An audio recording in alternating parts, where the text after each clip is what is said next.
Howdy YouTube, and welcome to this episode of the Gunman. So this video here I'm going to be doing a bit of a review and demo on the Sata Rps Rapid Preparation System Disposable Pots versus a 3M PPS. I'll give you guys a bit of a rundown of the benefits and features of each one of the product. They are both fairly different. So the 3M PPS, as we all know, 3M are innovators in this trade and a lot of other trades as well. They're the ones that usually get out there, they've got the product first and then everyone else follows. So this product's been around for, well, I would say at least 10 years that I'm aware of, if probably 15, even more maybe. So the way these things work is you've got your hard pot here, then you got your liner, that sits inside there, you clip that in there, that's your lid, you've got your pot, on you go with your lid there, and then you've got these adapters which you can set onto most guns. They're obviously going to be different for each gun, but then you go bang, clip that in there, make sure it's in nice and tight, and then give it sort of a quarter of a turn, and off you go, you're right to start painting. Now, one of the awesome features of this is that if you hold the gun upside down like that, you pull the trigger, this cup will actually start pressurizing like that, and then once the paint starts picking up, you can put the gun back around like that, start spraying. But if you get to a point where you need to use the gun upside down, you'll actually be able to still use that under suction, not gravity. So look, I must admit that's something that I don't use very often. I've used these for quite some time, and I can count on one hand the amount of times I've actually even used that feature, so quite rare. It's not a big downfall of these Sata RPSs. So I'll give you guys a look at the Sata RPS. So these are only the 600 mils that we've got, and I think these are actually 700 mils. They say 650 mils on them, but you can actually just squeeze 700 in there. I might not really recommend it because you're right up to the top, but I've done it a couple of times before. So that is a bit of an advantage of the 3M. They're just a little bit bigger. They do come in various sizes. The 3Ms come in, I think, 650, 400, 200 and 850 as well. So don't quote me on that, I might be a little bit out, but the Sata Jets, as far as I know, they come in 600, 800, and I think they've even got a mini jet version as well. Now, an advantage to these Sata RPS pots is if you're a Sata user, you won't need, if you've got the later model Satas, that is, so the older models, you'll have to get a bit of an adapter for it, but for the later models, you'll just clip straight into there. If you do want to use your other spray gun though, you're allowed to, you're able to use these adapters. This is a Devilbus one here, and you can just, that sits onto my clear gun, and that just clips into there, and off you go. I've actually seen another video on YouTube. These are a solid neck on the pot there. I've seen another video, and I think he was actually twisting it like that, so it was sort of had a few different angles that you could point it into. No, that's not the case with these ones. So you've got these two tabs on either side, just peel them two off. One will go underneath the pot here. Oh, this has already got one on it. So this is going to stop your paint from ending up on your leg when you're mixing it up. So you've got two clips that'll go in. 1, 2, and that's right to start turning upside down and put your paint in. But before you start painting, you must actually lift that back up, that next click, and that's going to allow the airflow to come into it. You can get, I think it's 125, so this is the 125 micron. You can also get 190 microns. I think they're a slightly different filter. I think they might even sit down in the neck there, but they're quite easy to put in. You just put that filter in there, make sure it's sealed nicely, and off you go. So the other one of these is actually for once you finish your job, you can just pop that back onto the top here, and your paint's not going to dry up on you. Store it in your cupboard or whatever, wherever you like to store it. But yeah, that is something that you really, really must remember to do, especially if you're coming from using the PPS system. Just make sure you do clip that in before you turn that gun upside down. I've done it a couple of times, just out of habit from using the PPS. You unclip your gun, you forget to clip that in, you come back and the clear's all over the floor. There was one time I was in there in the booth, in between, I was topping the pot up, and in between coats and topping it up, I'm like, oh, where's this clear coming from? I'm like, oh, of course, it's I forgot to put that thing in. So make sure you do that. There's a definite advantage of these is that you don't have this hard pot here, which is prone to getting dirty. So it is another thing that you do have to clean. I keep mine cleaner than most people. But yeah, there was one time only 2 or 3 days ago that I gave my hard pot a clean out, and I was painting a roof on a black Navara, and a bit of this sort of paint and overspray buildup I must have just loosened it off when I was cleaning it, and then when I actually went to start painting, it's fallen into the job. So as it turned out, I was able to just pick it out, pump a bit more clear on it, and polish it out. But that's all it would take. The way I look at it is, yes, these are a little bit more expensive, but all it would take is that little piece to actually create a rework and create some downtime, and the materials going into repainting that panel, let's just say it's around $300, all things considered. Well, then there's your money savings. So for me, I'd probably say the RPS are slightly better. Yes, you do have the advantage of being able to use these upside down, as I say before, and you can use them under pressure, but you do have a noticeable, not massive, but noticeable difference in the flow rate, and I have found an improved flow rate from these Sata RPS.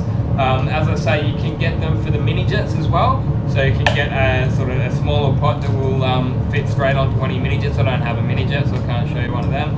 But yeah, well, I guess we'll take you guys into the booth and show you how they spray. Just give you a little bit of a demo on each one of them. And yeah, make sure to leave a comment below, give us your feedback, what you think's better. There are cheaper ones on the market, and I must actually say these are not even 3M PPS. These are actually quick cup systems, so they're a cheaper brand of 3M PPS. So I think for the Sata, a box of these Satas, you're looking around 140 Australian dollars. For the 3Ms, I think it's around 120, but we pay 90 for a box of the quick cup systems.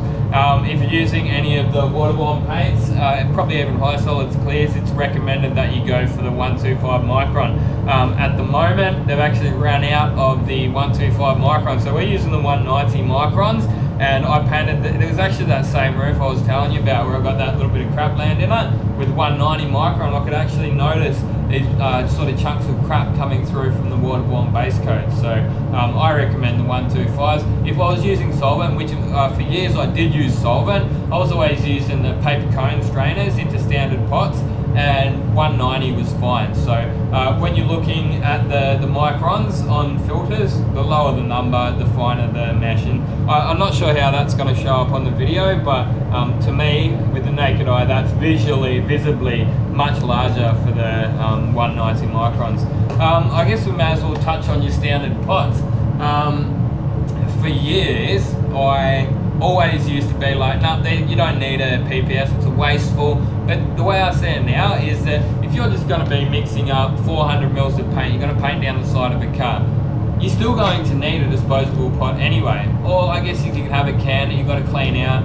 And the amount of cleaning time on your spray gun, when you look at that, you don't have to use rags. So when you would clean a pot out of, say if you've got some 2K white in there, it's messy, or a red especially, you've got to get that rag in there to pull most of it out. You then got to fill the gun up with thinners 2 or 3 times, give it a shakedown, blow it through, then you put it into your gun cleaning machine, and you're getting more contamination of the red or the whatever color through your gun cleaning machine. So yeah, you might even actually find on a cost comparison, you may even be a little bit ahead using some of these disposable pot systems. And yes, for me, the RPS would win. But at the end of the day, that's down to what you guys want to buy. I got these ones from Spray Guns Direct. They sent them out for a review. I've been sort of using them sparingly. A lot of the time for my base coats, I just have been using the quick cup systems or the PPS.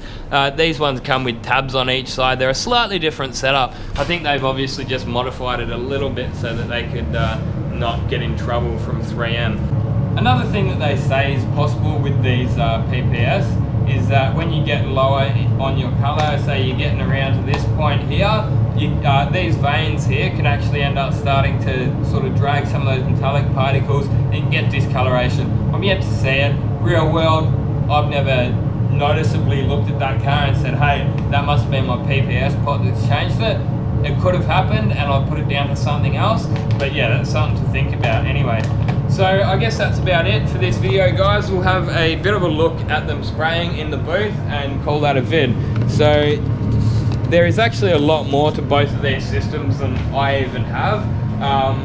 with the starter jet, you can see you got all these different kinds of racks and holders and all that. We don't have them, not a big deal. Same with the 3M PPS system. You got these blue holders that are sit up on the wall, and they're just dispensers basically, and they're just easy, and it sort of saves bench space, and yeah, just neat, and it keeps the dust out of them and all that stuff. So anyway, we'll get in the booth and have a look at how they spray.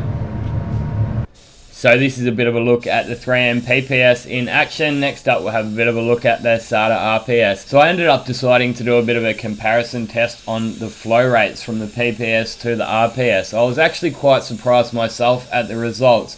So what I ended up doing is getting 210 mils of just standard water in each one of the pots. I then went into the booth, got my apprentice to get his stopwatch timer out, and measured how long it took for each one to completely drain. So it took the 3M PPS 1 minute and 6 seconds to drain at 2 bar and exactly the same settings, and it took 1 minute and 3 seconds to completely drain the RPS. So it is extremely minimal improvement on the flow rate. I was quite surprised at that, because the first few times I did use the RPS, I thought I was having an improved flow rate because of maybe one of the other YouTube videos I saw, and they said there's a definite improved flow rate. Maybe it was all just in my head. Now you may get some slightly different results if you were to use clear coat or base coat. I would imagine it wouldn't be too much different. It would be a little bit slower obviously, but I wasn't in the position where I just felt like pumping 300 to 400 mils worth of good paint down into my booth filters just for the sake of a test. One thing I'd like to touch on quickly before we do call this a video is that both 3M PPS and the Sata RPS can get a little bit messy when you're doing color matching.